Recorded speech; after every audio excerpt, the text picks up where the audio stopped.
ನಾಡಿನ ಜನತೆಗೆ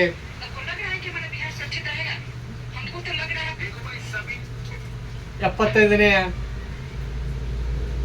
ಸ್ವಾತಂತ್ರ್ಯೋತ್ಸವದ ಶುಭಾಶಯಗಳು.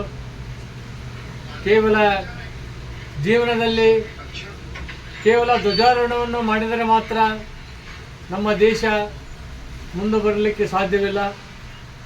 ಪ್ರತಿಯೊಬ್ಬ ಮನುಷ್ಯನು ಕಾಯಕನಾಗಬೇಕು. ಕಾಯಕವೇ ಕೈಲಾಸವೆಂದು ಕೆಲಸ ಮಾಡಬೇಕು.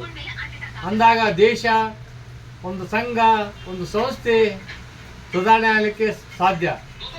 ಇನ್ನೊಬ್ಬರಿಗೆ ಹೇಳುವುದಕ್ಕಿಂತ ಮೊದಲು ಇಂದು ಯಾವ ಕೆಲಸ ಮಾಡಿದ್ದೇನೋ, ಏನನ್ನು ಮಾಡಿದ್ದೇನೋ, ಎಷ್ಟರ ಮಟ್ಟಿಗೆ ಮಾಡಿದ್ದೀನಿ ಅನ್ನೋದ್ರ ಬಗ್ಗೆ ನನ್ನ ಆತ್ಮಕ್ಕೆ ಸಂತೋಷವಾಗುವ ಹಾಗೆ ನಡೆದುಕೊಳ್ಳಬೇಕು.